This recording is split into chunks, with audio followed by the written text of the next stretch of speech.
Assalamualaikum warahmatullahi wabarakatuh. Selamat berjumpa lagi pada pembelajaran matematika. Marilah kita awali pembelajaran ini dengan bacaan basmalah bersama-sama. Bismillahirrahmanirrahim. Baik, untuk kali ini kita akan membahas tentang garis dan sudut. Pada pertemuan kali ini kita khusus mempelajari mengenai sudut. Kita akan menemukan konsep sudut. Sudut ini terbentuk dari dua buah sinar garis yang bertemu pada satu titik, yaitu titik pangkalnya. Jadi misalnya ada sinar garis PA, kemudian ada sinar garis PB yang bertemu pada titik P, berhimpit pada titik P. Nah, titik P ini disebut titik sudut. Sedangkan sektor yang mau antara sinar garis PA dan sinar garis PB, nah, sektor itu ya, itu disebut dengan sudut APB. Sudut dilambangkan dengan tanda seperti ini. Nah, sudut ini mempunyai besaran sudut adalah derajat, misalnya alfa besarnya, maka akan terbentuk sudut APB. Selanjutnya kita akan menentukan besar sudut yang dibentuk oleh jarum jam. Kita tahu bahwa dalam jam analog itu terbagi menjadi 12 jam, sehingga di sini dalam satu putaran itu besar sudutnya adalah 360 derajat. Maka pada jam analog ini itu besar sudut antara satu bilangan dengan bilangan yang lain itu besarnya adalah seluruhnya 360 derajat dibagi 12 bilangan, yaitu 30 derajat. Jadi antara 12 dan 1 adalah 30 derajat, antara 1 dan 2 adalah 30 derajat, dan seterusnya. Nah, besar sudut ini 30 derajat ini nanti yang digunakan sebagai pengali sudut yang dilalui oleh jarum jam, yaitu jarum pendek. Sedangkan besar sudut antara satu bilangan dengan bilangan yang lain tadi besarnya adalah 30 derajat. Untuk pergerakan satu bilangan ke bilangan yang lain, itu jarum detiknya, jarum detiknya itu nanti akan terbagi menjadi 5 detik. Artinya dalam satu gerakan jarum detik itu besar sudutnya itu 30 derajat dibagi 5, yaitu diperoleh 6 derajat. Nah, bilangan 6 derajat ini nanti yang akan digunakan sebagai pengali sudut yang dilalui oleh jarum panjang atau jarum menit. Sebagai contohnya begini, hitung sudut terkecil dari jarum jam yang menunjukkan pukul 7.20. Jadi di sini sudut yang dilalui oleh jarum pendek, yaitu jarum jam, kita simbolkan dengan SG, sudut jam, itu adalah 7 kali 30. Ingat, jarum pendek tadi sudutnya adalah 30 derajat, berarti 7.20 ini kita jadikan jam semua nanti. 7 kali 30 derajat, kemudian 20 menit ini juga kita jadikan jam. Supaya bisa menjadi jam berarti ya 20/60, karena satu jamnya 60 menit. Sehingga di sini 20/60 kali 30 derajat diperoleh 7 kali 30 adalah 210. 20/60 kalau disederhanakan adalah sepertiga, berarti sepertiga kali 30 adalah 10 derajat. Kalau dijumlahkan 220 derajat. Sedangkan sudut yang dilalui jarum panjang, jarum yang menunjukkan menit, kita simbolkan dengan SM, sudut menit, itu adalah menitnya di sini 20 menit. Berarti 20 kali tadi jarum panjangnya adalah 6 derajat, berarti 20 kali 6 derajat 120. Jadi sudut terkecil yang dibentuk oleh jarum pendek dan jarum panjang itu adalah SJ sudut jam dikurangi sudut menit, yaitu 220 derajat dikurangi 120 derajat diperoleh 100 derajat. Jadi sudut terkecil dari jarum jam yang menunjukkan pukul 7.20 adalah 100 derajat. Selanjutnya kita mengenal jenis-jenis sudut. Sudut yang besarnya 90 derajat ini disebut sudut siku-siku. Sedangkan sudut lancip itu adalah sudut yang ukurannya antara 0 dan 90 derajat. Sudut tumpul itu sudut yang ukurannya antara 90 derajat dan 180 derajat. Sedangkan sudut lurus itu sudut yang ukurannya 180 derajat, karena sudut garis lurus itu besar sudutnya 180 derajat. Sudut refleks itu adalah sudut yang besarnya antara 180 derajat sampai dengan 360 derajat. Selanjutnya sudut yang saling berpelurus atau bersuplemen. Sudut yang saling berpelurus itu ada dua buah sudut yang ukuran sudutnya berjumlah 180 derajat. Misalnya di sini ada dua sudut AOC dan sudut BOC. Kalau dihimpitkan menurut garis OC itu akan membentuk sudut AOB. Kalau AOB itu besar sudutnya adalah 180 derajat karena lurus, garis sudut lurus. Jadi di sini kalau begitu sudut AOC ditambah sudut BOC adalah 180 derajat. Itu ciri-cirinya itu.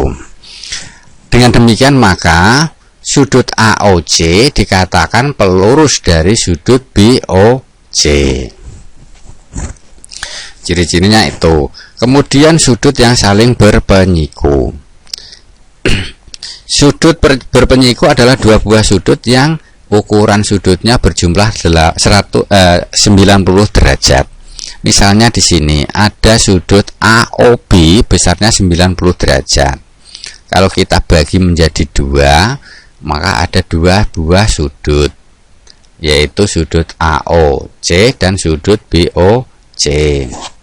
Nah, jika dijumlahkan sudut AOC dan sudut BOC dijumlahkan, maka besarnya 90 derajat.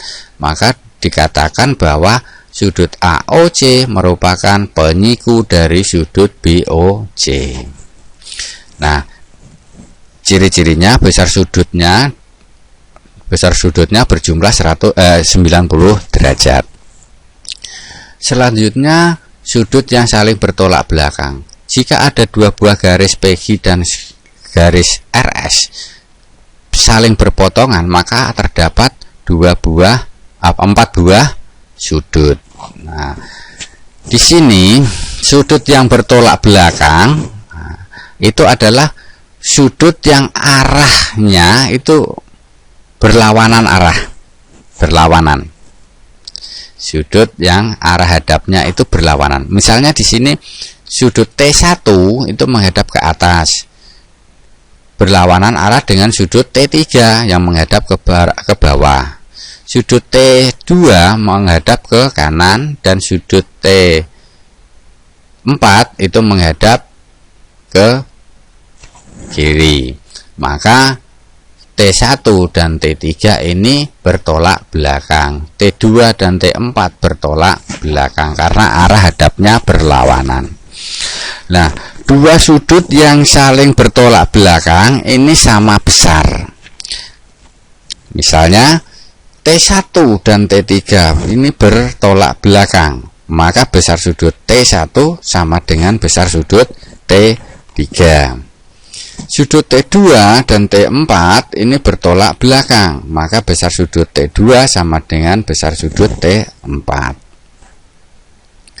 Sebagai contoh, misalnya di sini, ya, pada gambar ini, tentukan nilai X, sudut besar sudut QRS dan pelurus sudut QRS. Dari gambar ini, ya, dari gambar ini itu bisa kita ketahui bahwa dua sudut ini adalah berpelurus, sehingga di sini nanti sudut PRS ditambah sudut QRS itu 180 derajat. Kita ganti, besar sudut PRS nya adalah 3X ditambah sudut QRS 5X plus 20, itu harus 180 derajat karena sudut yang saling berpelurus.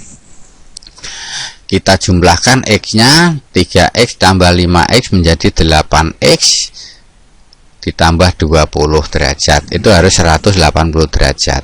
Maka 8X adalah 180 derajat dikurangi 20, yaitu 60 derajat. Dengan demikian maka X nya 160 dibagi 8, yaitu 20. Kemudian besar sudut QRS besarnya adalah 5X plus 20.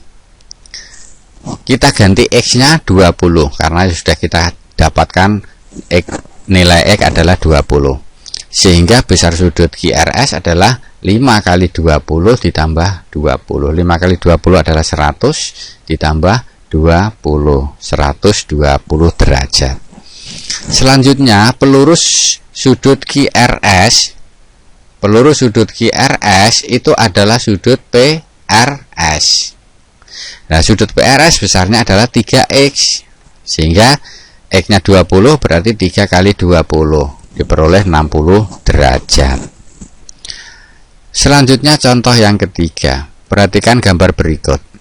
Di sini diketahui bahwa sudut PQS ini siku-siku 90 derajat. Berarti sudut SQR itu juga 90 derajat. Karena ini jumlahnya 180 derajat.